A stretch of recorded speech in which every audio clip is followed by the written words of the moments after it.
Hola amigos, qué gusto poder saludarles una vez más en su podcast La Biblia Dice.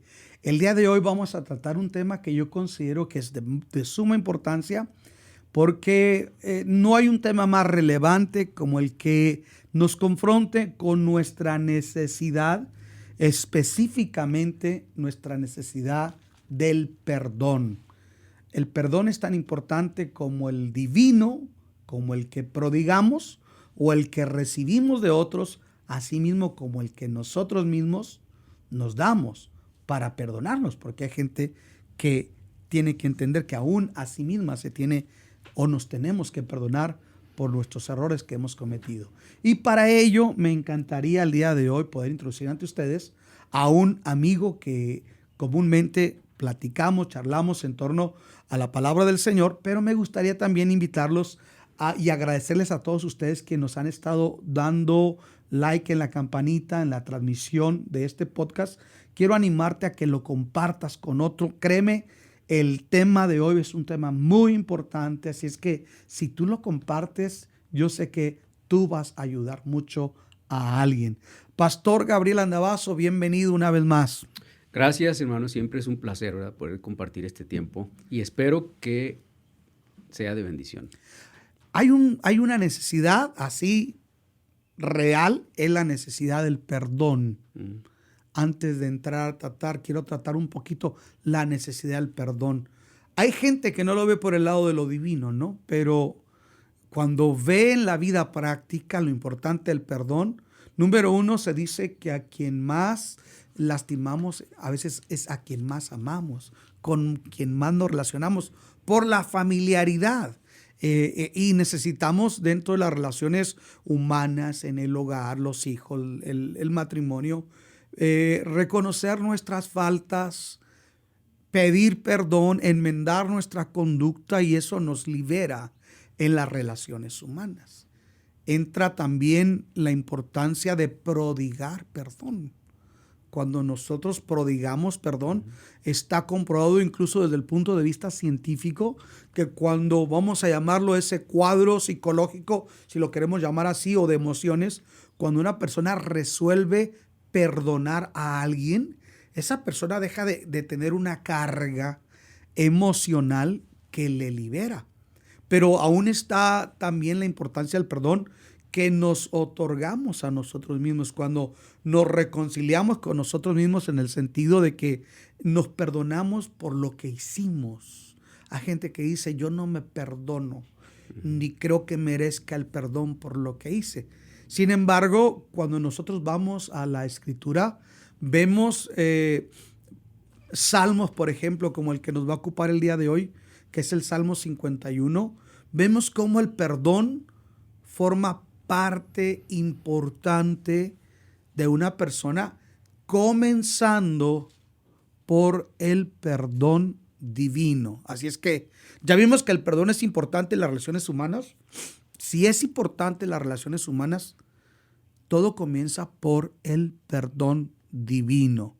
Pastor, en el Salmo 51, antes de adentrarnos a ello, entiendo que ocurre en un contexto de una actitud penitente, de alguien que ha cometido un error, ¿sí? Ha pecado y ahora está arrepentido.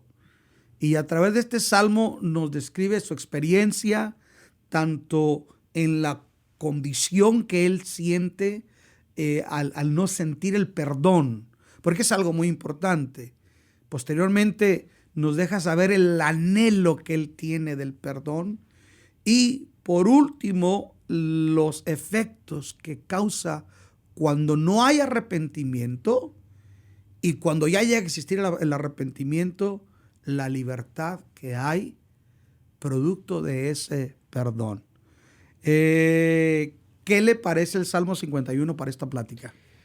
Bueno, primero quiero decir que mientras está hablando sobre esta idea del perdón y de cómo es que sí, a veces no nos hemos perdonado a nosotros mismos, o cómo es que a veces no hemos perdonado a otros o no hemos pedido perdón. Me parece que es muy válida la idea, sí, me parece que se habla mucho sobre los beneficios del perdón, ¿verdad? Que son maravillosos, sin duda alguna, en todos los sentidos, espiritual y moralmente. Pedir perdón es algo loable, que cualquiera que se ha sabido o sentido ofendido por alguien esperaría, ¿verdad? Que me pidan perdón. O perdonar. No es tan loable a lo mejor, pero muy difícil sí, ¿verdad? Perdonar ciertas ofensas.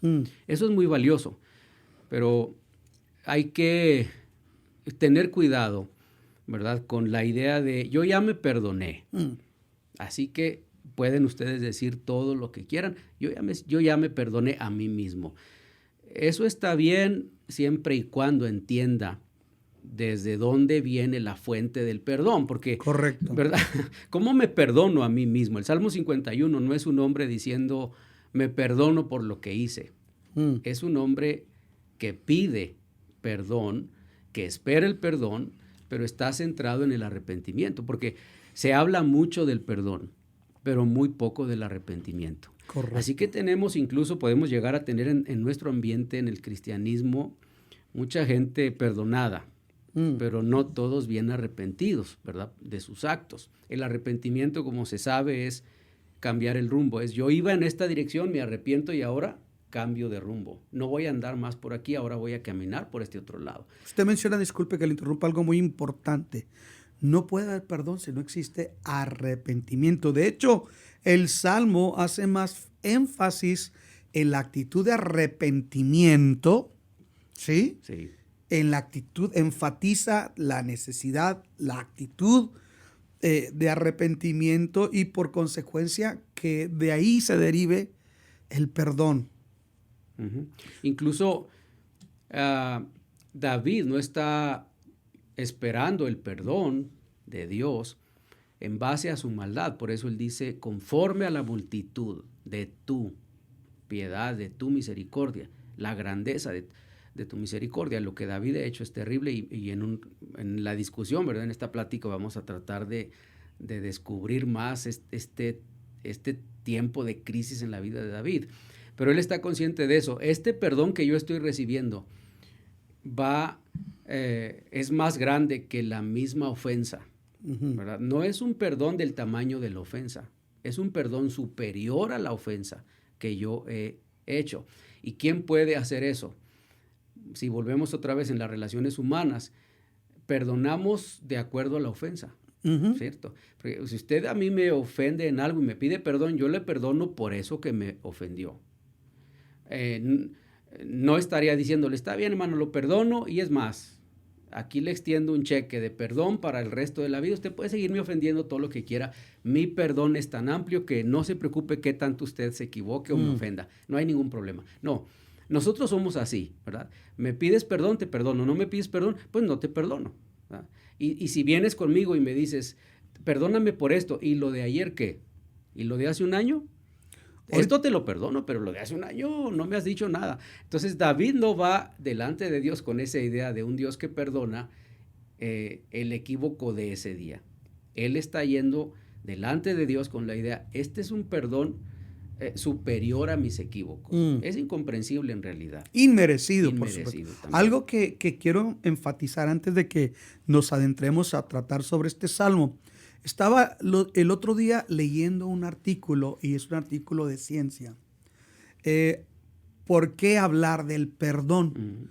Se dice que cuando la persona enfrenta sentimientos de culpa, que le llaman, no sé si en términos de psicología, círculos no cerrados. Sí, la gente dice, voy a cerrar ciclos, ¿no? Sí, un ciclo no cerrado, producto de un sentimiento de culpa. Se dice que se ha comprobado que esa carga emocional produce incluso, fíjese cómo afecta físicamente, la gente se encoge de su espalda. Eso se comprobó, fíjese. Una persona que no tiene como ciclos cerrados, resueltos, tiene conflictos emocionales por errores que cometió, vamos a llamarlo nosotros desde el punto de vista como es en la Biblia, pecados, conductas que ofendieron no solamente a Dios, sino a otros. Ese tipo de personas dice que sufre mucho, que le afecta no solamente psicológicamente en sus emociones, pero también le afecta físicamente. Entonces, de ahí el por qué yo quiero tomar esto, hablar de la necesidad del arrepentimiento, llamémosle para cerrar ciclos, tener el perdón. Es tan importante que hoy la ciencia se está dando cuenta la importancia que es que una persona, vamos a llamarlo en contexto secular, puede estar en armonía, le llaman así, Sí. consigo mismo, pero nadie puede estar en armonía consigo mismo si no va a la fuente real del que otorga el perdón, que es Dios. Hay un salmo que dice, qué feliz es aquel que se le perdonan sus pecados. Salmo 32. Es una expresión así asombrosa. Qué feliz es aquel. Y luego hay una descripción interesante, ¿no? Si luego alguien lo puede leer en casa, pero hay una frase en el Salmo que dice, mientras callé, se envejecieron mis huesos. ¿Qué le parece si entramos? Pero permítame antes del 51, porque quiero decir, esta idea de una persona que se calla el perdón no se hace vieja. La Biblia nos dice que como me callé el perdón, como no quise perdonar, me hice viejo, me frustré, me fue mal en la vida. Pero alguien que se queda callado frente a sus equívocos, no solamente que no pide perdón, pero que se queda callado, como dice el Salmo, se hace viejo, se frustra. Y bueno, si los científicos dicen que se encorva, pues eso hace unos 2,500 años alguien ya lo había escrito, ¿verdad? En la experiencia seguramente. Sin duda alguna que vamos a considerar todo este tipo de detalles. Solamente quisiera leer el Salmo para que la gente lo tenga en una idea de lo que vamos a considerar.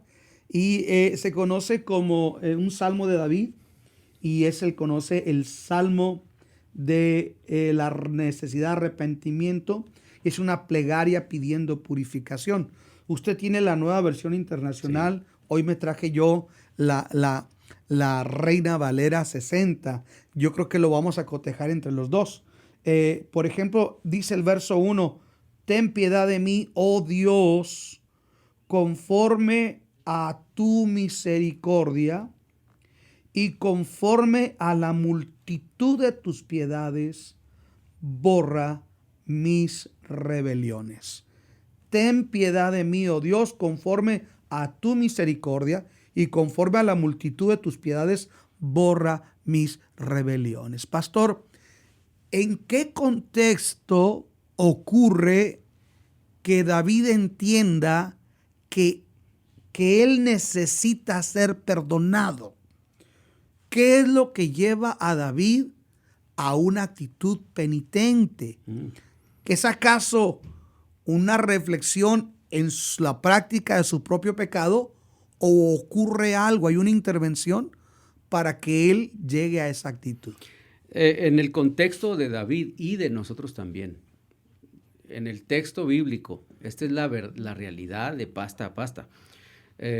Los seres humanos, cuando somos confrontados con nuestros equívocos por Dios, cuando es Dios el que nos señala el error, entonces podemos reflexionar y decir si es cierto se trata de mí. La Biblia dice que es el Espíritu de Dios el que convence, ¿verdad? De pecado, de justicia. Es Dios el que lo redarguye al hombre. Entonces, David, en el contexto de David había cometido un error por el que es confrontado por Dios. El texto bíblico en el segundo libro de que es Samuel, ¿verdad? El capítulo 12 habla sobre ese evento de una forma muy clara. Entonces, para decirlo rápido, es que el Señor llama a Natán, un profeta, y le dice, visita a David y dale este mensaje.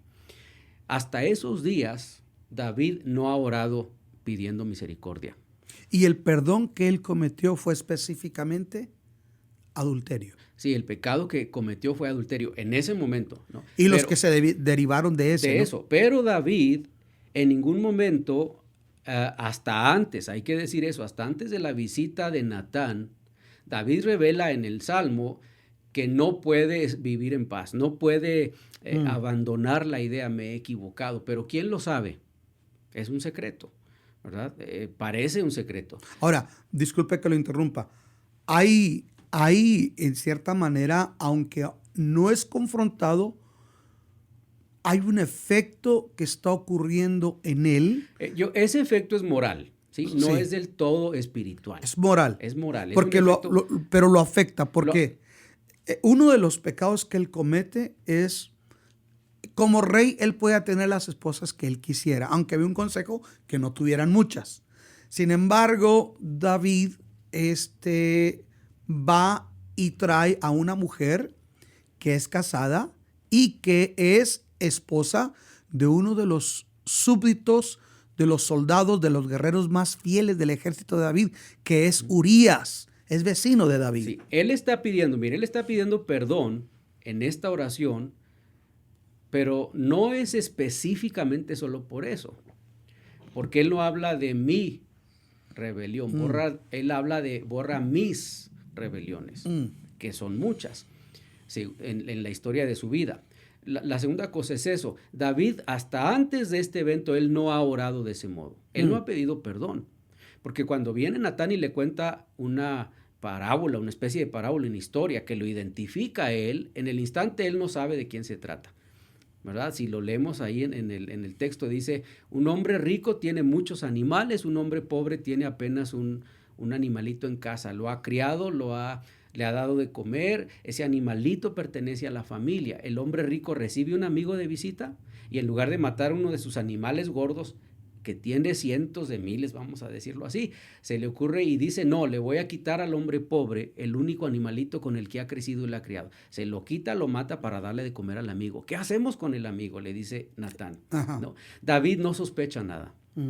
Eso revela esa inconsciencia espiritual. Moralmente está atormentado de alguna forma, eso es seguro por su naturaleza, pero le dice a Natán, sumamente enojado, le cambió la cara, le subió la voz, se le alteró el corazón, se le abrieron los ojos, levantó las manos, cerró los puños, que se muera, dijo, merece la muerte y que pague 4 veces lo que ha hecho. Y él da una sentencia terrible de enojo. Entonces es cuando Natán le dice, ese hombre eres tú, y descubre su pecado.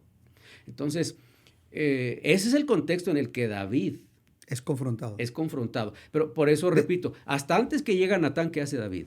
Él sigue deseando a Betsabé. Sí, él sigue, ahorita que estamos hablando de eso, antes de abordar es una especie de parábola retórica, porque en la parábola está implícita la respuesta, que es digno tal hombre, y ya esperando que mismo David diga, ¿qué hacemos con él? Como decimos, ¿verdad? Se cuelgue solito la soga al cuello. Pero antes de hablar de eso, usted menciona algo que es muy importante, y es la condición moral. Se dice que David en ese momento, hay quienes estudian esto y dicen que aproximadamente por 12 meses, cuando David se inmiscuye en esa relación pecaminosa, e incluso ordena ejecutar al esposo de esta mujer, porque David ya la embarazó, que es a Urías. Cuando David hace eso, cesa lo que era su vida normal. Que era David, era un guerrero, ¿sí? Que era David, era un estadista que siempre estaba viendo por los intereses de Dios y por los del pueblo. Que era David, aparte era un salmista, era un adorador, escribía salmos. Entonces se dice que en esos 12 meses se cree que David bajó de peso. Se cree que David se hizo un hombre muy iracundo, un hombre que cambió mucho ese brillo que tenía, que vemos en su conducta, de ese hombre conforme al corazón de Dios, ese hombre hermoso, no solamente en parecer, sino en su actitud. Pero también se dice que David en un año aproximadamente, que es lo que dura, él donde está atrapado en ese pecado, no escribe un solo salmo. En ese periodo David no escribe ni un solo salmo, ni tampoco sale a la guerra. Se ha convertido en un hombre malhumorado, ha perdido el gozo de la salvación, por así decirlo, pero a la vez se encuentra atrapado. Me gusta cómo lo describe Charles Swindoll cuando habla de las biografías de los grandes hombres de la palabra de Dios, y dice que David se encontraba en una especie de torbellino, porque por un lado David sentía el viento frío de la culpa de lo que él ha hecho: adulterar, embarazar a esta mujer y mandar matar a su marido. Ese sentimiento de culpa. Llega el viento frío, golpea su mente. Pero por otro lado, llega el viento cálido, donde apela a los apetitos de lo prohibido del pecado. Entonces se chocan los dos vientos. Por un lado, el placer por el pecado, y por otro lado, el sentimiento de culpa, y se forma un torbellino. Y de una manera figurada, David se encuentra adentro de ese torbellino. No puede salir por un año por sí mismo. Lo ilustran también que David se acostó en una especie de hamaca, ¿no?, placentera, en el verano, debajo de una parra. Él se acuesta en una hamaca, y esa hamaca se convierte en una telaraña que lo atrapa y de la cual no puede salir. Usted menciona algo que es muy importante. David, hasta antes de ser confrontado, él no da el indicio de querer terminar con esa conducta pecaminosa. No puede por sí mismo. Él necesita ser confrontado. Entonces David se encuentra en ese contexto en el que estamos hablando, que él mismo habla cuando habla en otros salmos, cuando dice: mientras callé, se envejecieron mis huesos, se secó mi verdor. Mientras tuve una actitud queriendo evadir mi realidad, mi pecado, eso afectó no solamente espiritual, emocional, sino también físicamente mi cuerpo.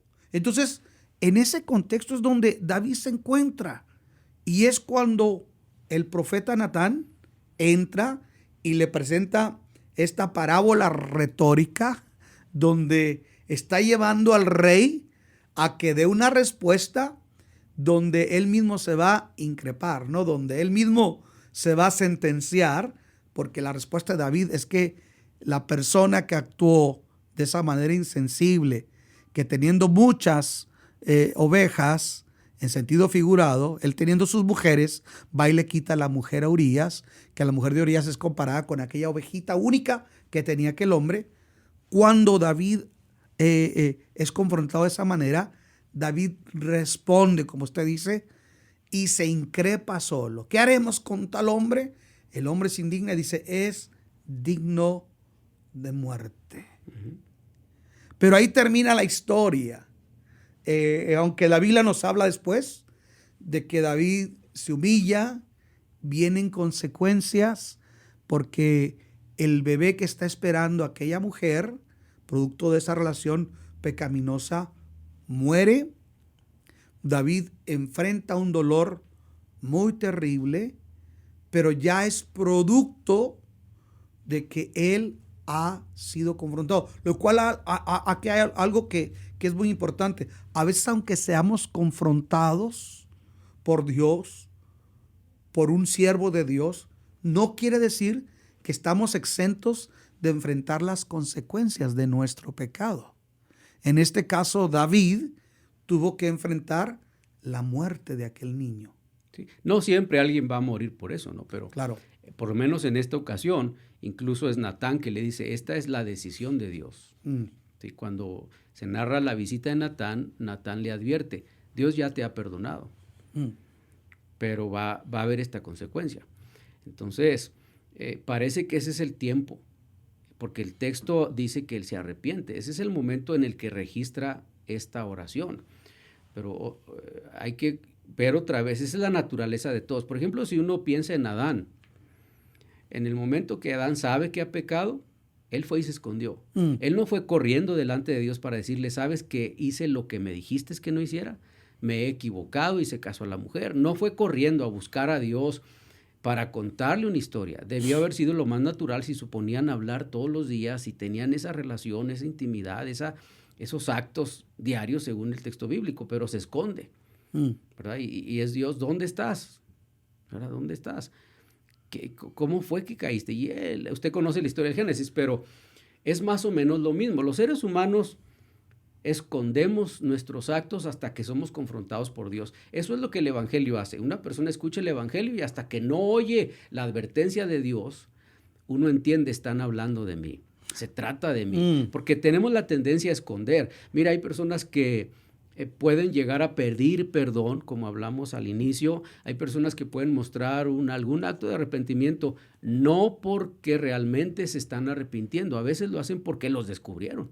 Porque si Natán no va a buscar a David, ahorita David todavía estuviera con Betsabé. Entonces, se necesita un acto de Dios para que el hombre reflexione. El hombre tiene naturaleza moral, entiende su equívoco, pero el corazón es duro para volverse a Dios. Así que cuando Natán viene y le dice, ese hombre eres tú, David entiende, y este es Dios. ¿Verdad? Natán dice, ese hombre eres tú, y David entiende, y este que tiene el mensaje no es Natán, este es Dios. Es Dios. Y entonces literalmente es quebrantado, ¿verdad? Porque ¿quién puede frente a Dios, cuando es descubierto de esa manera, permanecer de pie? Dice un salmo, si tú mirares a los pecados, ¿quién podría sostenerse? ¿Quién puede después que es descubierto así? No por la esposa, no por un amigo, un vecino, por Dios mismo. Por Dios. ¿Quién puede permanecer delante de Dios y decir, ay, Natán, qué imaginación la tuya, ¿de dónde sacas eso? ¿No? Entonces viene este acto de arrepentimiento. Y parte de ese contexto, nosotros solamente estamos hablando de lo que revela el 51, pero hay que hablar del contexto religioso de David. Por ejemplo, David no supone en esos días orar así. La oración de David, registrada en el Salmo 51, parece la oración de un hombre de estos días. Parece la oración de un hombre al que le contaron la historia de la gracia del nacimiento y la muerte y resurrección de Cristo. Parece la oración de un hombre que cometió estos actos horrendos, adulterio, muerte, es un asesino, vive mal el hombre. Entonces parece que le han contado, pero hay perdón, hay oportunidad. Es lo que predicamos cada vez que decimos, si te vuelves a Dios, Él va a perdonar tus pecados, vas a ser un hombre libre de toda la culpa. Pero en el contexto de David, eso es muy difícil. David no podía llegar con el sacerdote y decirle, ¿qué crees que oré en la casa? Natán me visitó, oré y me siento libre, porque es la experiencia de nosotros ahora, ¿no es cierto? Usted llegó a su casa un día con la esposa y la cosa había cambiado, fue a una reunión pública, en un culto, en un servicio, oyó un sermón, qué sabía de Dios, cuántas cosas había hecho. Claro. Ese momento lloró, ni supo lo que le pasó, llegó feliz, emocionado, y a partir de ahí la vida es otra. Esa experiencia es de nosotros hoy. Pero en los días de David, eso es incomprensible. Él no puede llegar con un sacerdote y decirle, no, yo no necesito traer al altar el sacrificio por el pecado. Yo no necesito hacer toda la ceremonia que la ley dice, porque Natán me dijo, me sentí mal, oré y el Señor me liberó de mi culpa. No hace todo el ritual propio de un penitente, bueno, en ese contexto. Yo no sé, realmente no sé si lo hizo, pero en el Salmo no necesita hacerlo. No, y de hecho el Salmo deja ver cuáles son los sacrificios que Dios realmente le agradan. Pero yo quiero hacer un alto ahorita pensando en algo práctico. ¿Cuánta gente nos está mirando? A veces ha dicho la palabra pecado. Ay, ¿qué tiene que ver el pecado? Pero el pecado produce un efecto que nos deja ver en David, una desesperación y una gran un malestar necesidad moral. Hay un daño moral en David que ha producido el pecado. Vivimos en una sociedad donde algunos dicen, por favor, no usen la palabra pecado porque esa palabra atenta contra la creatividad de las personas. A mí tampoco me gusta. Algunos dicen, esa palabra debería de ser abolida del vocabulario, del lenguaje, porque es una palabra retrógrada. Sin embargo, como decía ahorita al principio, vamos a estar viendo también que conforme avanzamos en el texto de lo que estamos considerando, cosas que hoy la ciencia se ha dado cuenta, ¿sí? Miles de años atrás el texto dice cómo puede haber una repercusión no solamente de lo espiritual a lo moral, sino también a lo físico. Entonces, el perdón es algo que yo veo aquí de alguien que lo está implorando, que dice, ya no aguanto, necesito salir de este cuadro emocional, y no salgo de este cuadro emocional si no se resuelve la situación espiritual. Ten piedad de mí, oh Dios, conforme a la multitud de tus misericordias. Conforme a la multitud de tus piedades, borra mis rebeliones. Usted dice, parece que esta oración es una oración atípica en el contexto de David, porque no está orando de acuerdo a aquel momento. En aquel momento, él debería decir, bueno, debo venir ante el sacerdote, traer un animalito como chivo expiatorio, ¿verdad? Como una víctima inocente que muera en propiciación y expiatoriamente por mis culpas, mis pecados, mis transgresiones. Sin embargo, pareciera como que David, como yo soy dispensacionalista, vamos a decirlo así, David se sale de la dispensación de la ley, parece que se viene a la dispensación de la gracia, donde tiene un conocimiento del evangelio, de la gracia salvadora, y David hace una oración que le cambia la vida. A veces las personas pueden decir, ¿a poco así tan sencillo como usted lo decía ahorita? ¿A poco una oración y ya te cambió la vida? ¿A poco una oración realmente puede cambiar el rumbo, la conducta, el proceder de una persona?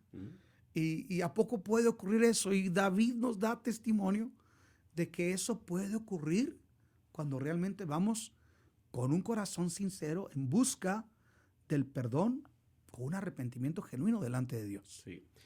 David entiende su condición, porque esta idea de ten compasión de mí, ¿verdad? Tiene que ver con conforme a la multitud, ¿verdad? de tus piedades, le sí. dice. Esta es la idea de, si David, por ejemplo, en lo que narra la historia de Natán cuando viene, si David es capaz de decirle a Natán que se muera, David está enojado, sumamente enojado, dice, indignado en su sentido de justicia. Indignado sí, merece la muerte, y quién sabe cuántas cosas más dijo. El texto nos dice algunas cuantas así, ¿no? Este tipo de expresiones. Cuando descubre se trata de ti, entonces no sé si la reflexión de David es, si yo como ser humano, siendo lo que soy, viviendo en esta condición, como usted dijo, si es esa forma de presentarlo tan... es un poco la imaginación, ¿verdad? Yo digo, se le puso la cara roja, le saltaron los ojos, se le aceleró el corazón, cerró los puños. Así lo escribe Swindoll cuando dice, en estos vientos, uno frío y otro caliente, y en este torbellino, pues son formas de describir a David. Pero pienso en David, si yo como ser humano, en esta condición pecaminosa en la que estoy viviendo, atribulado en este torbellino emocional y moral, me he puesto indignado, ¿cómo se sentirá Dios frente a mi condición? Entonces, por eso es que ora de ese modo. Él entiende, no tengo otra opción, es ir delante de Dios. Y ten piedad de mí, tendría que ver un poquito con la idea de Dios. Agáchate un poco hacia mí. No te alejes, más adelante lo dice. No te vayas lejos. Acércate más a mí. Yo no me acerco a algo que es repulsivo. Pero si ves un niño que te agrada, te acercas para hacerle un cariño, y le muestras gracia. Porque qué bonitos ojos, y ay, qué bonito niño, y lo quieres tocar. Porque eso es lo que David quiere conseguir delante de Dios. Quiere conseguir delante de Dios que en un acto de gracia y de misericordia Dios lo vea de otro modo. Pero ¿cómo vas a conseguir eso después de todo lo que has hecho?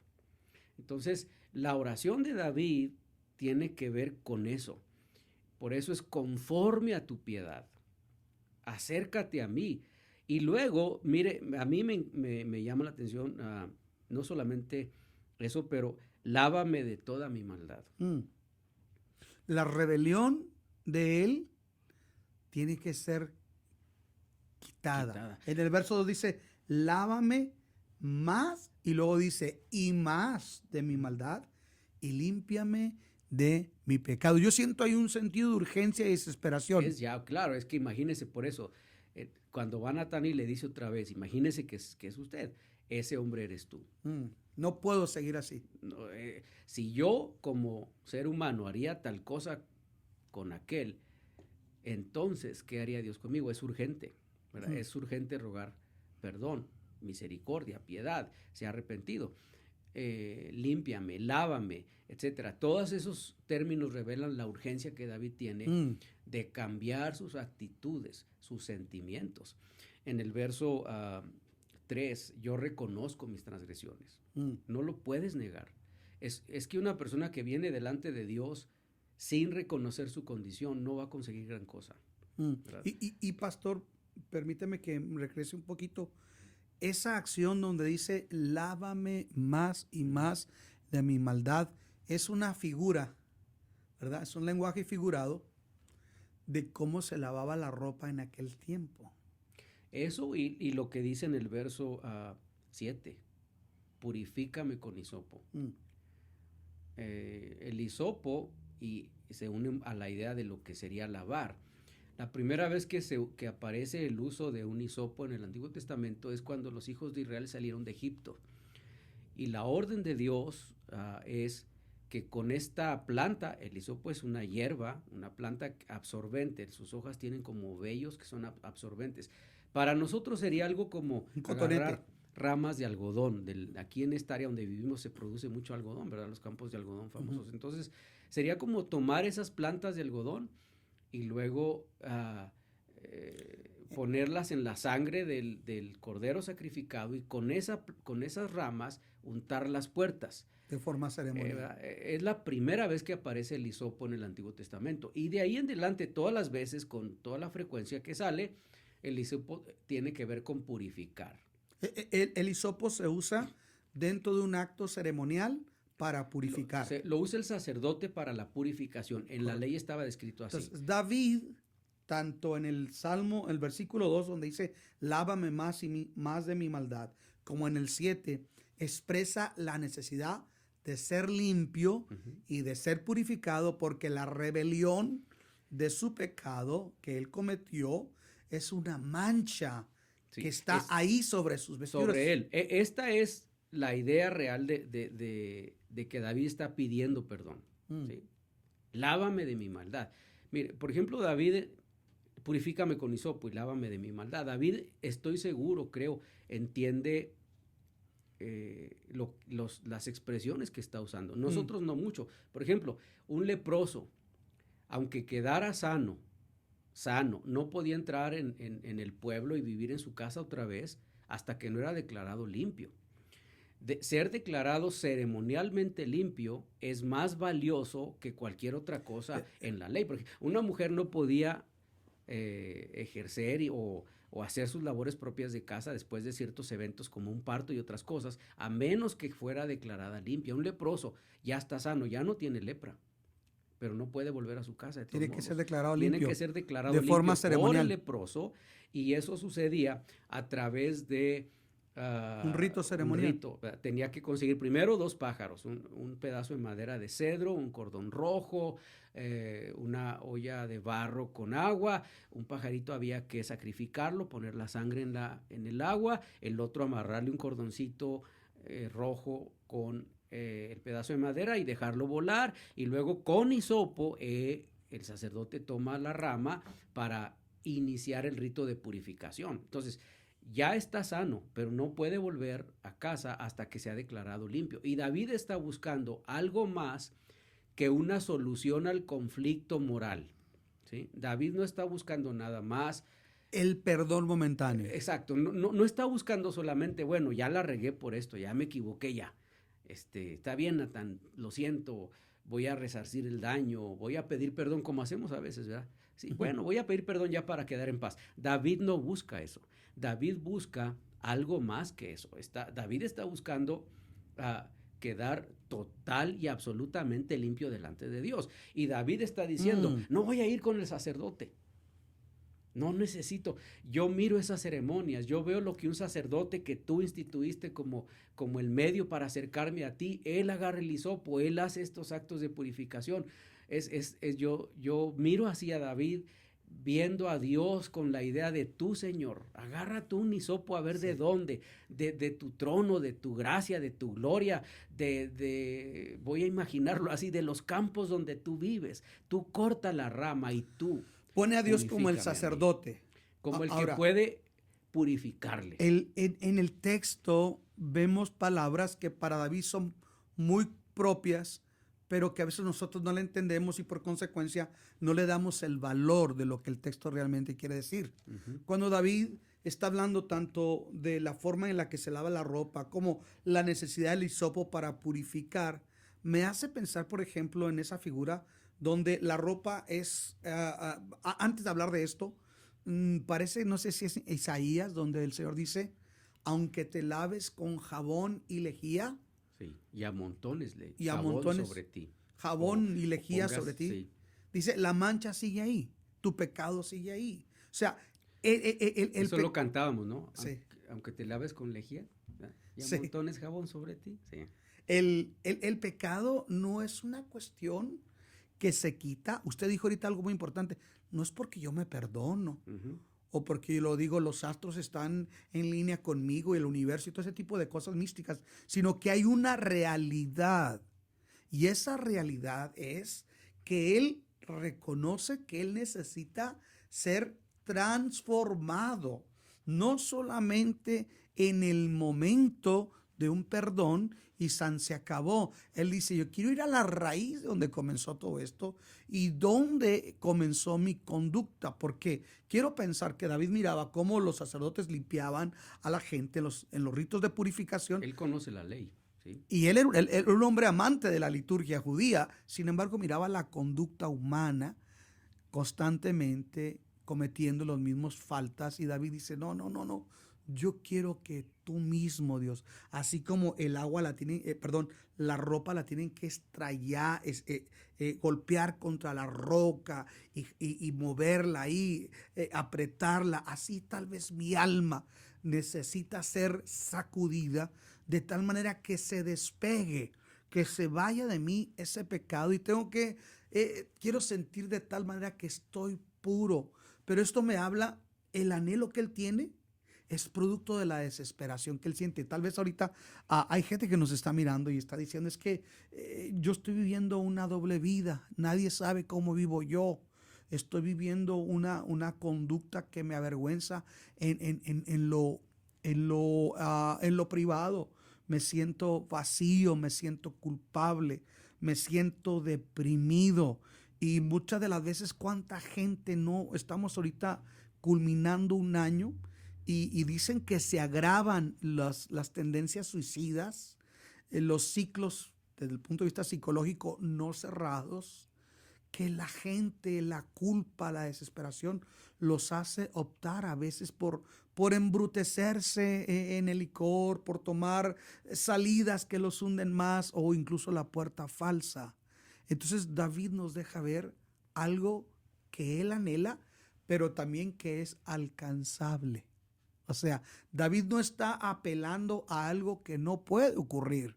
David está apelando a un Dios que le ofrece multitud de piedades y que tiene una gran misericordia.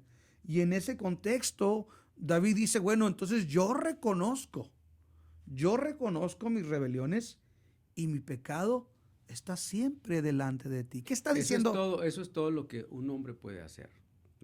Una persona que está en la situación que se ha descrito, de desesperación, de confusión, de tristeza, de angustia, de necesidad, de depresión, de lo que sea, por sus equívocos o fracasos, por las cosas que le avergüenzan en lo privado o por las cosas que presume en público, pero que en realidad, por su naturaleza moral, entiende que están mal. Usted puede salir en televisión diciendo estoy orgulloso de cómo vivo y de las cosas que hago. Eso no significa que es cierto. Eso no es verdad. La naturaleza moral está plantada en el hombre y por mucho que alguien se pare y se ría y diga estoy contento con lo que hago y voy a seguir luchando para que así vivan los demás, eso es contrario a la naturaleza. Así que sin importar cualquiera de las dos, ya que los esconda por vergonzosos o los exhiba con orgullo, la condición moral es la misma. Así que todo lo que una persona puede llegar a hacer es reconocer su equívoco. ¿Verdad? Pero lavarse a sí mismo, limpiar su pecado por su propio esfuerzo, mejorar solo por lo que un consejo dice en algún orientador psicológico, todas esas cosas ayudan en algo en la conducta, pero nunca son suficientes. El único que lo hace es Dios. David lo entiende, nosotros lo entendemos. El único que lo hace es Dios. Por eso David, esa es la perspectiva, ¿verdad? La perspectiva espiritual de David, el decir, purifícame con hisopo, lo está tomando de lo que él ve en la religión de sus días. Es Dios el que puede hacerlo. Cualquiera puede estar escuchando esta transmisión y pensar, reflexionar, bueno, ¿cuál es la perspectiva nuestra? Hoy no usamos hisopos en el templo, ¿verdad? No purificamos gente nosotros como pastores, no hacemos nada de eso. No hay ritos de purificación. No hay ritos de purificación. No le podemos decir, ¿verdad? Bueno, hay quien los ofrece, ¿no? $200 y usted verá lo bien que le puede ir y cómo usted va a multiplicar sus ingresos y Dios va a bendecir su vida y va a recibir sanidad. Y bueno, eso no existe. Nosotros no tenemos eso. Hay que necesariamente ir delante de Dios con esa conciencia. Esto es lo que soy, esto es lo que estoy cargando. Mire, David dice... Todo comienza por reconocer nuestra necesidad. Su condición. Sí. David viene delante de Dios y dice, mi pecado está siempre delante de mí. ¿Verdad? No sé si David durante esos 12 meses de los que se habló al principio trató de ignorarlo, de olvidarlo. Esto no pasó. No ha pasado nada. ¿Qué tanto es? Cosas por el estilo. Pero ya en el arrepentimiento, él se revela su propia condición y dice, siempre está delante de mí. Porque pues, ¿quién puede olvidar sus equívocos? ¿Cómo esconderlos? ¿Verdad? ¿Cómo evadirlos? No son cosas que están delante de los demás. Pues eso no importa tanto. Ahora, a eso se debe que tanta gente atenta contra su vida. Se embrutece. Por lo que está frente a ellos. Sí, por lo que y uno dice, ¿por qué una hizo realidad. eso? Si tenía remedio, ¿verdad? Si hubiéramos platicado, si hubiera entendido, gente que lo ha intentado el suicidio y no lo ha conseguido, uno lo visita, ¿y por qué haces eso? Mira, todo en la vida tiene remedio, y uno ve soluciones por todos lados cuando no pasa por esa condición.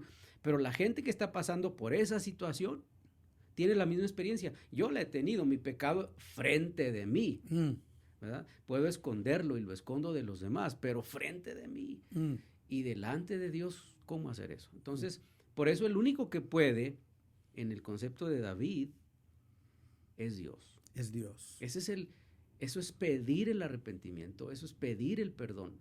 Hazlo tú por mí, purifícame tú. No es ir a la iglesia, no es ir delante de una persona y confesar su pecado y luego diga 4 veces tales cosas y ya usted queda perdonado. Eso no es suficiente. David sabía hacer eso. David podía ir delante de un sacerdote en su época y ofrecer un sacrificio que la ley estipulaba, pero no está conforme con eso. David dice, no quiero eso, porque así me la he pasado muchos años de mi vida. Necesito un remedio definitivo, ¿verdad? Algo que me quite, que borre, que desaparezca. Algo que me haga sentir verdaderamente libre. Eso lo hace Dios por su gracia. David no quiere, por así decirlo, una aspirina que quite el dolor, sino algo que atienda a la causa del dolor. No quiere seguir enfermo. Exacto. Él no quiere una solución momentánea. Él quiere que esta situación en él sea transformada. Ahora, yo encuentro que para ello David está abriendo su corazón delante de Dios y luego tiene frases como esta en el versículo 4 que dice, contra ti solo he pecado y he hecho lo malo delante de tus ojos para que seas reconocido justo en tu palabra y tenido por puro en tu juicio. ¿Qué está diciendo David ahí? David está diciendo, si tú me condenas, tú eres justo. Si tú decides no perdonarme, tu justicia es perfecta. David no está viniendo delante de Dios con la idea de, pero si no me perdonas, eres injusto.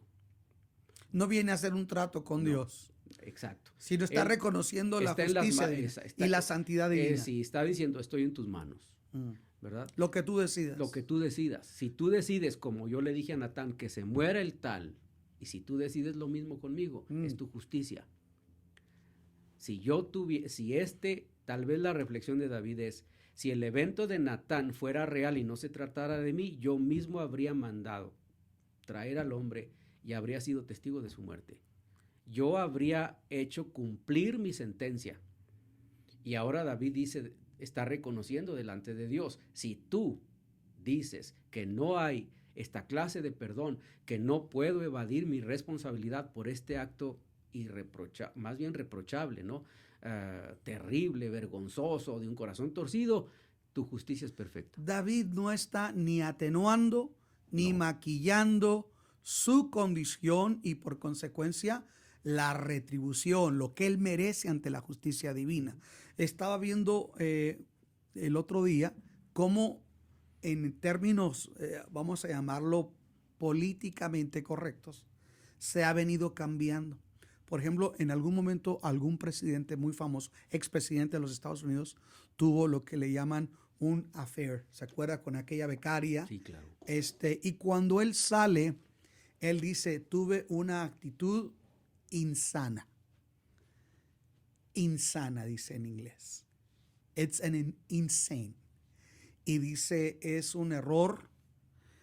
Él menciona mucho las palabras, una actitud insana, un hecho desafortunado, una actitud lamentable, pero no está tratando como David trata. Una persona, y aquí nos deja ver algo, una persona que genuinamente se ha arrepentido, dice, lo que me toca recibir, me lo merezco. Pero, aún así, apelo, Dios, a tu bondad. Merezco lo que tú me des. Es que no solamente está reconociendo la multitud de las piedades de Dios, la grandeza de la misericordia de Dios. Misericordia es una herramienta de Dios. Yo lo explico a veces así. No es mía la misericordia, le pertenece a Él. Así que Dios me la pone en la mano y yo la uso. Por eso canto, por eso predico, por eso tengo comunión con otros, por eso entro con libertad al templo, por eso no caigo muerto, porque ¿qué hago? Uso la misericordia de Dios. No es mi misericordia, es la de Dios. Y es tan grande esa misericordia que Él me la ha puesto en la mano para que yo la use. Y David entiende eso. Es conforme a la multitud, a la grandeza de tu gracia, ¿sí? Pero esa misma grandeza de tu gracia también revela juicio. Así de grande es tu grandeza, así de grande es tu juicio. Y entender que Dios sigue siendo misericordioso, justo y santo. Si David recibiera la retribución por su conducta pecaminosa que él mismo dijo en respuesta a Natán, ¿verdad? Sí. En lo que merecía aquel hombre que le quitó la ovejita a aquel otro. Ahora, aquí hay algo muy importante. Tal vez hay amigos que lo están mirando y a veces nosotros queremos pasar por alto un principio que David aquí nos lo deja bien claro que él está participando. Es el que reconoce su pecado y se aparta, lo dice después Salomón 28:13 parece, el que reconoce su pecado y se aparta alcanza misericordia, mas el que nunca lo confiesa nunca va a prosperar. David lo está reconociendo, uno, se está apartando, lo está confesando. Hay gente que nomás dice, pues es que, pues sí, yo reconozco que hice mal, pero nomás. Sí, en parte, ¿verdad? Es porque habría que entender por qué hay gente que aunque reconoce, no se aparta. ¿Cuál es la causa por la que alguien sí está consciente de su maldad, sí entiende su pecado, incluso pertenece a nuestras congregaciones evangélicas, pero al mismo tiempo no logra apartarse?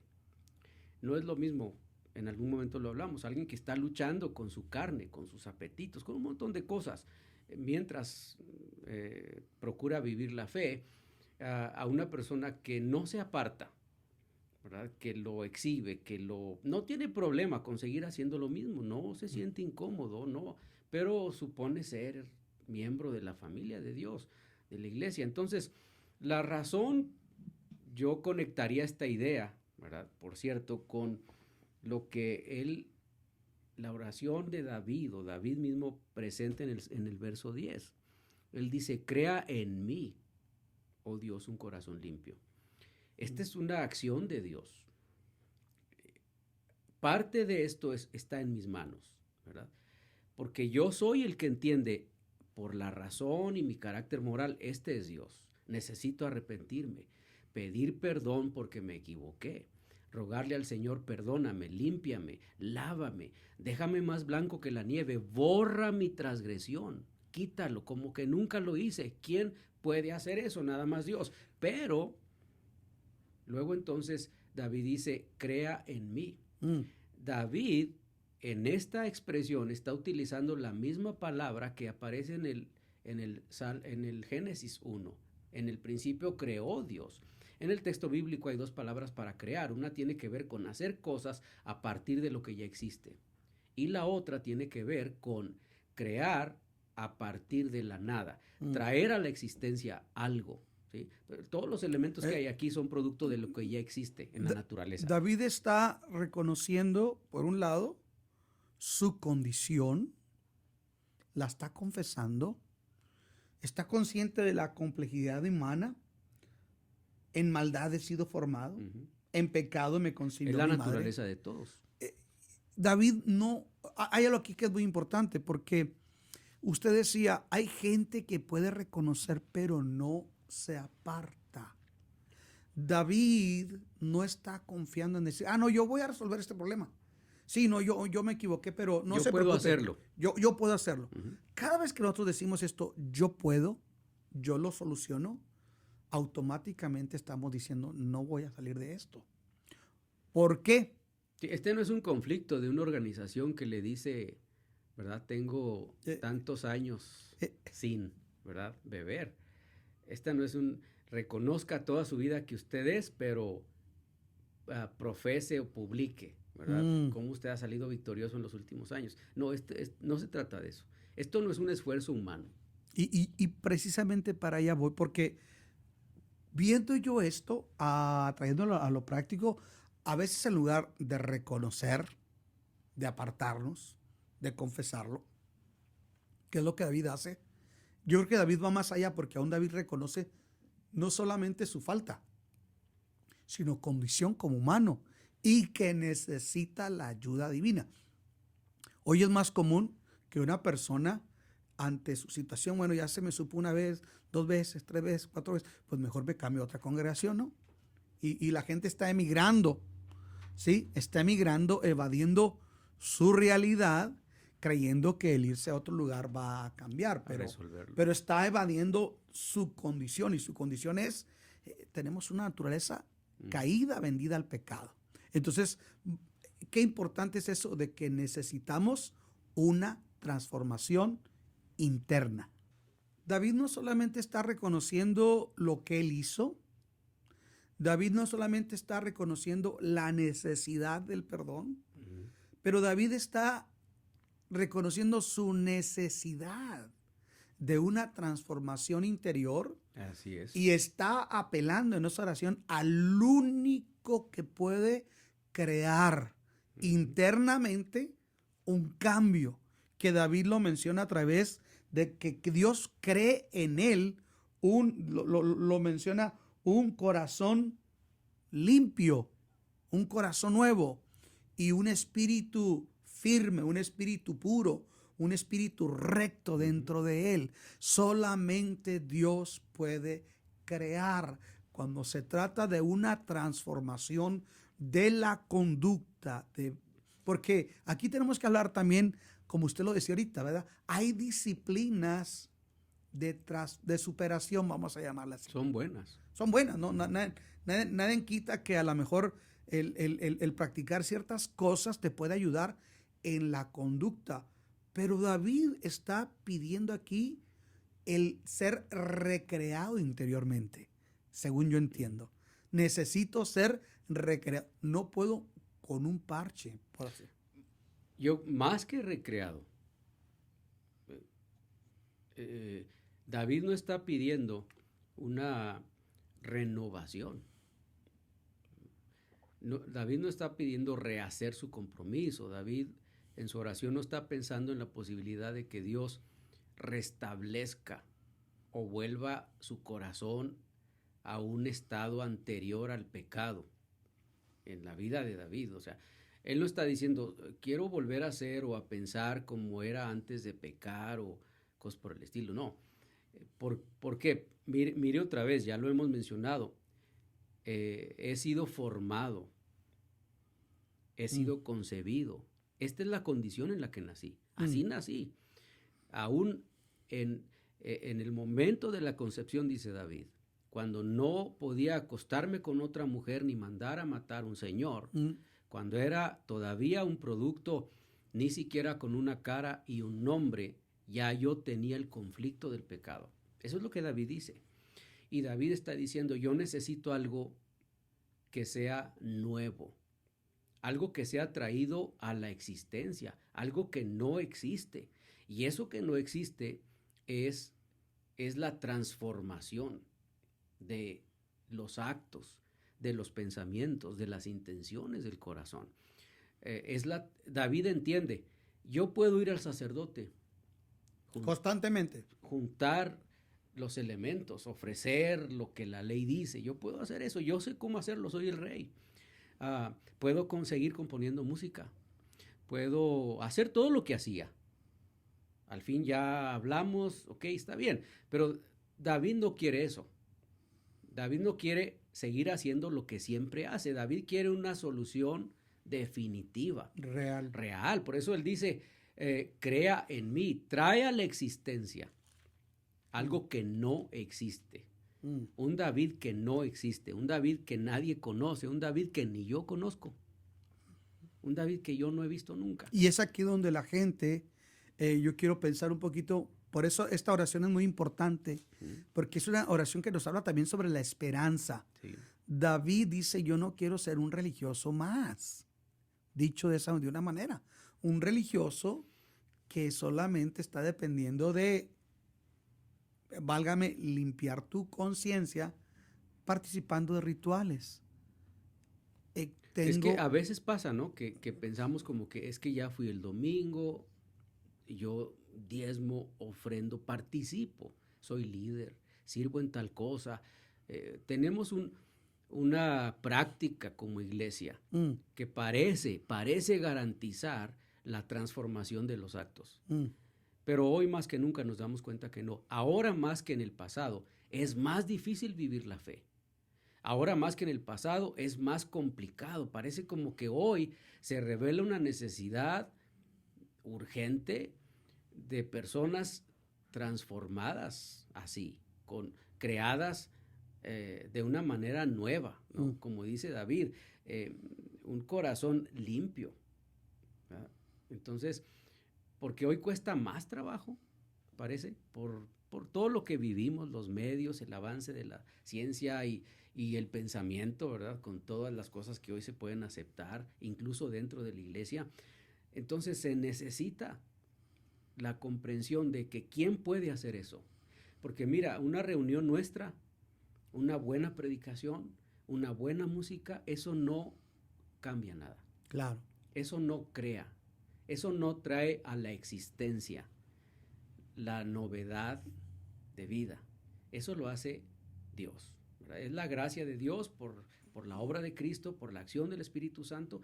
Y por eso yo decía al principio de esta plática, no parece un hombre que vivió hace 2000 y cientos de años. Parece un hombre que pecó ayer, aquí en nuestra congregación. Y hablando... Y que alguien le dijo, si oras, la vida se resuelve. Pídele perdón a Dios. Y yo veo algo, pareciera que David está entendiendo lo que Nicodemo no entendía. Os es necesario nacer de nuevo. ¿Cómo le hago? Os es necesario nacer de nuevo. Y David dice, crea en mí, oh Dios, un corazón limpio, renueva un espíritu recto dentro de mí y tú volverás a crear una nueva persona. Que aquí es donde entramos el nuevo nacimiento y la nueva criatura. De ahí por qué la oración de David es tan poderosa, porque nos habla de la esperanza que la gente puede ser cambiada. Exacto. No, aunque lo leemos en un salmo, en el 51, y conocemos que es David, etcétera, etcétera, etcétera. Para la mayoría, este evento en la vida de David es posiblemente el más trágico de toda su existencia, este momento. Porque incluso no hay en el texto bíblico una revelación en la que se nos diga que Dios lo confrontó. Existe el momento en el que Dios lo escogió y envió, ¿verdad?, a Samuel y dijo, llámalo, ¿no?, al papá. Y se sabe, elegido por Dios. Existen los tiempos de la persecución en los que él habla y ora y oh Dios mío, mira mis enemigos frente a mí. Existen los salmos imprecatorios, algunos son de él, donde él dice, págales conforme a su maldad y a su persecución, etcétera. Pero un momento en el que Dios lo confronta y le dice, ese eres tú, esta es la única ocasión. Y esa es la razón por la que se entiende la crisis moral en la que estaba viviendo David es indescriptible, nadie la podría comprender. Esta crisis moral en la vida de David es del tamaño de la revelación que está recibiendo mediante esta oración. Es asombroso. Lo que David está presentando en su época, en su momento, cualquier sacerdote le habría dicho, estás loco. Eres un hereje. Estás loco. ¿Tú crees que por haber orado en privado en tu casa y haber dicho esas cosas que dijiste, ya todo está resuelto en la vida? Eres un inconsciente. Tú necesitas de un sacerdote. ¿Sí? Tú necesitas venir, participar de todo el ritual. Peor que eso, tú vas a tener que el resto de tu vida seguir ofreciendo sacrificios. No te hagas ilusiones, que con una simple oración ya la vida se te resolvió. Miren, David entendió eso y lo revela al final del Salmo. Él dice cosas como, en tu buena voluntad, haz que prospere Sión, que prospere esta nación. Levanta, está hablando de Dios, los muros de Jerusalén. Y dice, entonces te agradarán los sacrificios de justicia. David está pensando así, si todos en esta nación nos volviéramos a ti con esta experiencia, claro, si todos sintieran la carga moral y espiritual que yo siento, si Natán fuera a la casa de cada ciudadano y le hablara a cada persona en este país y sintieran la carga espiritual y se sintieran confrontados contigo, si sintieran esta necesidad de ser perdonados, dice David, entonces sí, las ofrendas que sean, los sacrificios que sean, tú los aceptarías. Pero en ese tiempo era imposible. Hoy no. O sea, en otras palabras, David está diciendo, ¿de qué sirve una vida ritual, religiosa, si no hay un entendimiento en nuestro interior? De no solamente del perdón en el momento, sino de la transformación interna. Sí. Y David nos deja ver que existe, que hay. Aquí yo en lo particular quisiera hablar un poquito de la experiencia de transformación, porque David, algo que él dice, y se me hace a mí súper interesante, que dice, hazme oír gozo y alegría, y se recrearán los huesos que has abatido. Esconde tu rostro de mis pecados, borra todas mis maldades. Y después que le dice a Dios, crea en mí, oh Dios, un corazón limpio y renueva un espíritu recto dentro de mí. Me encanta la actitud de David y el valor que él le da a la comunión con Dios y lo que Dios puede hacer. Le dice, y no quites de mí tu Santo Espíritu y vuélveme el gozo de tu salvación y espíritu noble me sustente. Esto no queda, pastor, como un sueño guajiro o como una pretensión filosófica. Esto es una realidad. David vino a ser transformado. David no es como aquellas ilustraciones dentro del contexto de los dioses griegos, donde a veces lo que se le pedía a los dioses no lo hacían. Sin embargo, cuando el hombre va a Dios con un corazón contrito y humillado, un corazón en una actitud consciente y con un verdadero arrepentimiento en el nombre de Jesús, el hombre no solamente puede ser perdonado, el hombre puede ser transformado. Yo quiero pensar ahorita en mi experiencia. Muchas de las veces, pastor, en una vida de adicción que yo tuve, llegué a sentirme sucio. Y llegué a decir, pero ¿cómo se puede cambiar?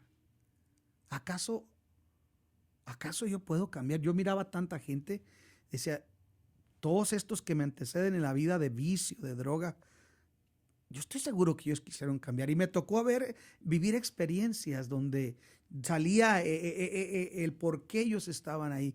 Me recuerdo una vez que varios compañeros de aquel tipo de vida empezaron a expresar sus sentimientos producto de las vivencias que habían tenido desde su niñez, hogares desintegrados, etcétera, familias disfuncionales. Y muchos de ellos decían, maldito el día que yo probé la droga como una salida, yo estoy cansado, yo quiero salir de aquí pero no puedo. ¿Y cuánta gente se encuentra así? Y yo recuerdo mi experiencia muy particular, precisamente para estos días, finales de diciembre, en el año del 89. Estaba yo con mis amigos y estábamos ahí, para mi vergüenza lo digo en aquel contexto, tomando, drogándonos. Y de repente yo empecé a sentir un profundo, profundo vacío y una gran soledad. Y empezó el tema de Dios.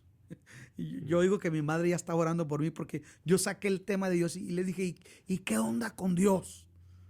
Se me quedaron viendo así. Y algunos dijeron, cállate. Pero otros dijeron, no, síguele. Y la pregunta es, ¿realmente Dios puede cambiarnos? Y empecé yo a hacerle estas preguntas a todos. Oye, ¿tú eres feliz como tú vives? ¿Tú eres feliz? No era yo ni cristiano y ya los estaba confrontando. Y recuerdo que algunos empezaron a llorar y el último que lloré fui yo. Cuando oí sus historias y lo cansado que estaban de aquella vida. Yo recuerdo que me hice para atrás y me levanté mis ojos al cielo sin conocer a Dios. Yo le dije a Dios estas palabras. Dios, yo estoy cansado de la vida que he vivido. No puedo cambiar. Llevo muchos intentos. Duro 15 días limpio, pero vuelvo a tener recaídas. Y cada vez que un adicto recae en la droga se siente tan horrible, tan feo, que yo en mi experiencia le dije a Dios, yo estoy cansado. Y levantando mis ojos al cielo solamente le dije, pero he oído que tú cambias a la gente. Si verdaderamente tú puedes cambiarme a mí, aquí estoy. Yo no puedo. Recuerdo que yo le dije eso y quiero ser muy honesto, no crea que estaba así como, estaba algo aturdido, estaba algo ebrio, estaba algo drogado, pero consciente de lo que estaba diciendo. Y yo veo que cuando vamos a Dios con una actitud verdaderamente, Dios se encargó que a los días alguien fuera hasta mi casa, me hablara del evangelio y me dijera, Luis, Dios puede cambiarte si tú te rindes a Él. Él puede hacerte una nueva persona, una nueva criatura, tal como el rey David lo dice. Dios puede crear un corazón nuevo, quitar el corazón de piedra, poner un corazón de carne y que experimentemos, válgame, esa vivencia de ser transformados interiormente. Yo recuerdo, pastor, que cuando yo fui a la iglesia, fui renuente, fui por compromiso, etcétera. El pastor no hablaba bien español. No había un grupo, una banda de alabanza. No había un programa litúrgico de una iglesia promedio. Era un grupito de 15, 10 personas. El pastor no hablaba bien español, cantaba con un pandero. Sin embargo, en ese contexto, yo sentí que Dios me confrontó y me acuerdo que yo dije, y mi madre ya les dijo a estos cómo son, están hablando de mí. Ya les contó mi historia, ¿no? Sí, porque antes de ir a la iglesia le dije, no me vaya a echar adelante a sus hermanos, que me echen bola, porque me salgo. Y recuerdo que cuando estaba yo escuchando, repito, no hablaba bien español, hablaba un español mocho, no había un ambiente de alabanza como hoy podríamos pensar. Sin embargo, el mensaje, y ahí es donde está todo, donde descansa todo, el mensaje de la palabra tocó mi vida y llegó un momento donde dije yo, dentro de mí algo me decía, salte, salte, salte, pero algo me decía, quédate, hoy puedes cambiar, quédate.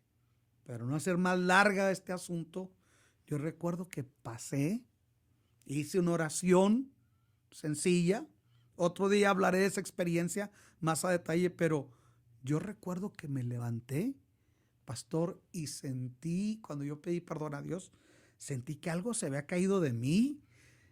Lloré, abracé a mi esposa, a mi madre les pedí perdón.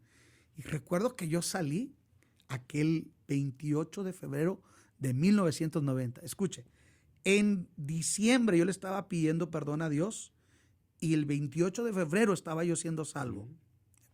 Recuerdo que salí y producto de esa transformación interna, yo miré la luna y dije, qué bonita está la noche, qué bonita está la luna.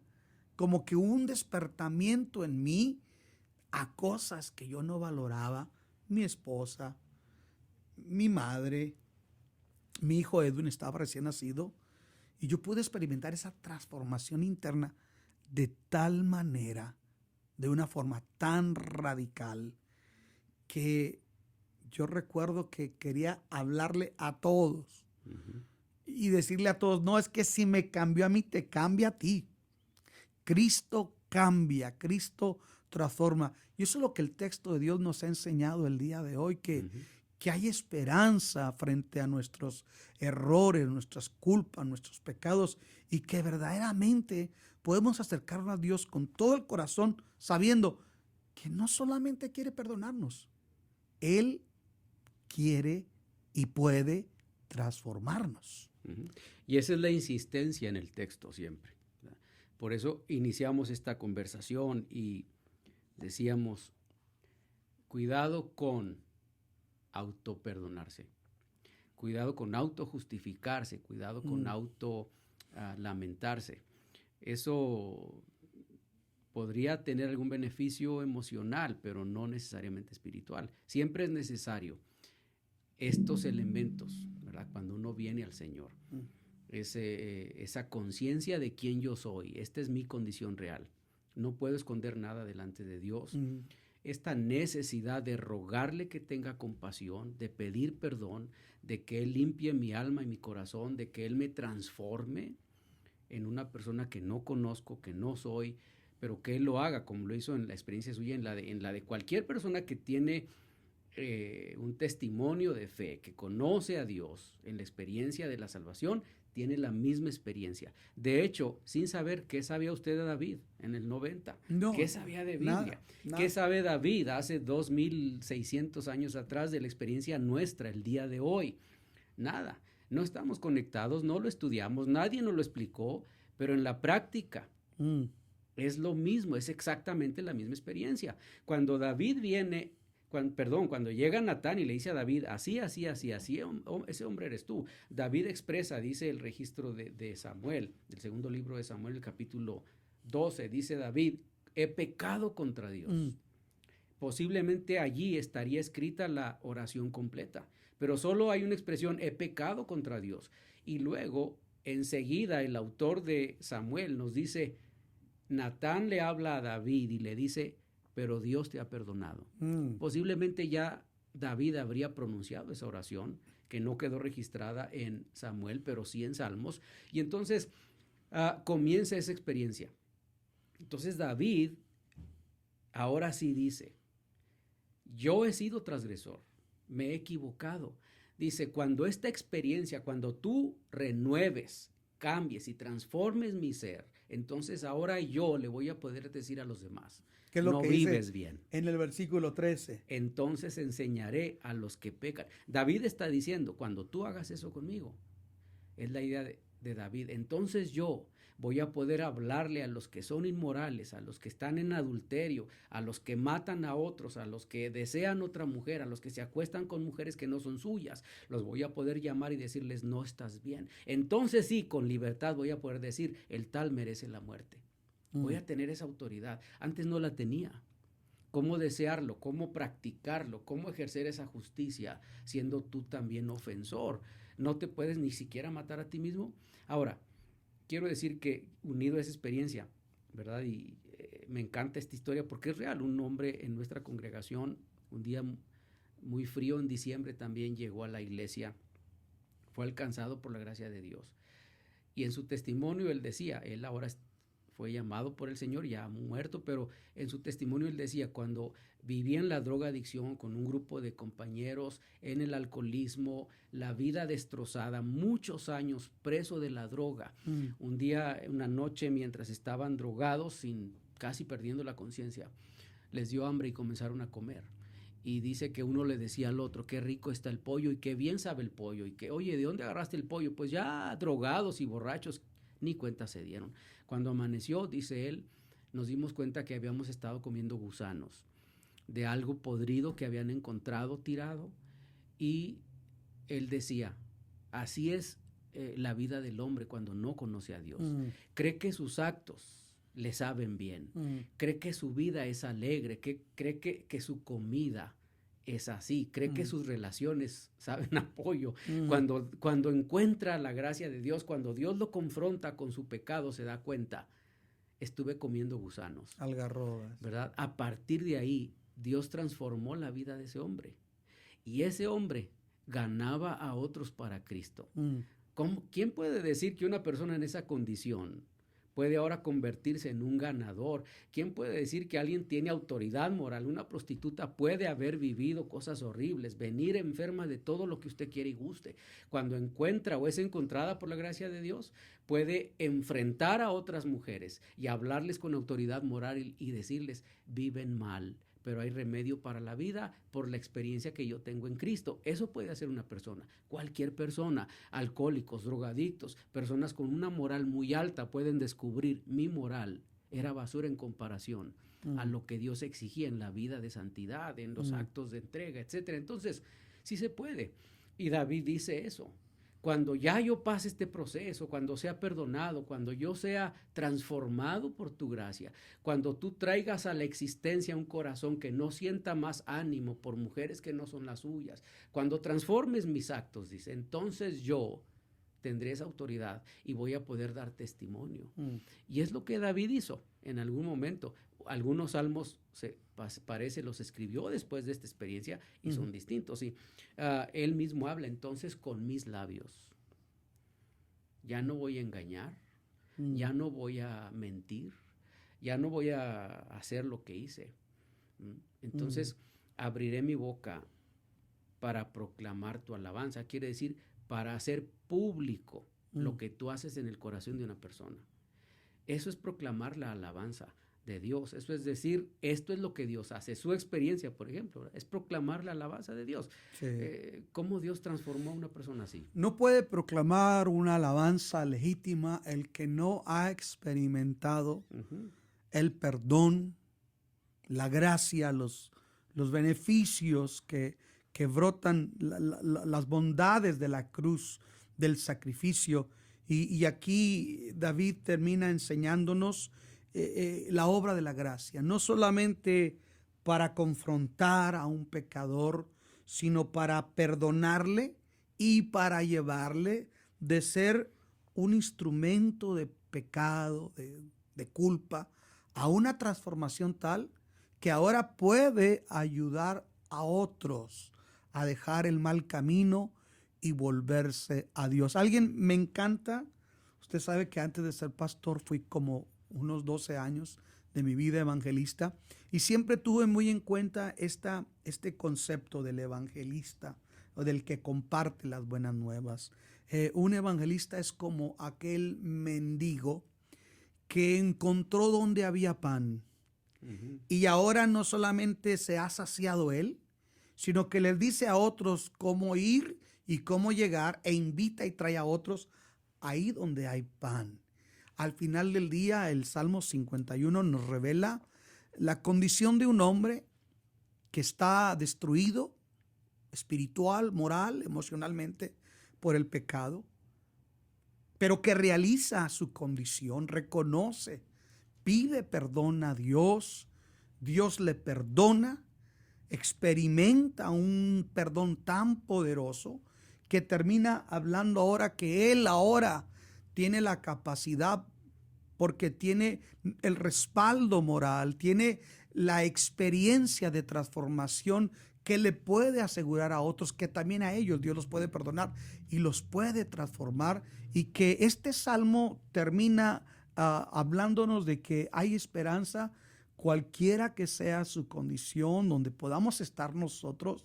Aquí nosotros no estamos para decir que somos mejor que usted o que usted menor que nosotros. Si aquí estamos conscientes es de nuestra realidad es pecaminosa, pero hay un Cristo que muere en la cruz, resucita de entre los muertos, manda que se predique en su nombre el perdón de pecados cuando creemos al evangelio, a las buenas nuevas y nos arrepentimos. Así es que el día de hoy cualquier persona que nos esté escuchando puede ser libre, puede ser perdonado, puede ser transformado, y Dios el día de hoy quiere llegar a tu vida, darte lo que no has encontrado por ningún medio y ofrecerte a ti la oportunidad no solamente del perdón, sino de la salvación y la obra de transformación, de regeneración, de santificación, si tan solamente vamos al Señor con una actitud de arrepentimiento genuino, en humildad, pidiendo que Él nos cambie, nos perdone y nos saque de nuestra condición. Usted no tiene que terminar o iniciar un año con culpas, con frustración. Hoy el perdón de la cruz, los brazos de Jesús ya no solamente están abiertos porque recibió los clavos, hoy están abiertos para recibirle a usted que viene a Él con una actitud de arrepentimiento y darle el perdón. Pastor, me encantaría si pudiéramos aterrizar haciendo una oración, porque yo sé que hay gente que está diciendo, yo necesito esto. Uh-huh. ¿Nos podría ayudar, pastor, en eso? Sí, sin duda, ¿verdad? Que debemos orar y con esta conciencia. Y quiero decir que esta oración y este tiempo no es porque seamos perfectos y no hemos cometido ningún equívoco, es por la experiencia que tenemos. Sí, Señor. Hemos sido perdonados y esa es la razón. Te damos gracias por tu misericordia, por tu bondad y por concedernos este tiempo. Si hay alguien que ahora mismo está sufriendo esta situación, rogamos que sea tu presencia y tu Espíritu Santo transformando su vida. Siempre, Señor, te rogamos estas cosas en el nombre de Jesús, nuestro Señor y Salvador, y te damos las gracias. Amén. Amén. Muchas gracias, pastor. Amigos, qué bello momento hemos tenido. La palabra de Dios, la Biblia dice, produce algo en nosotros.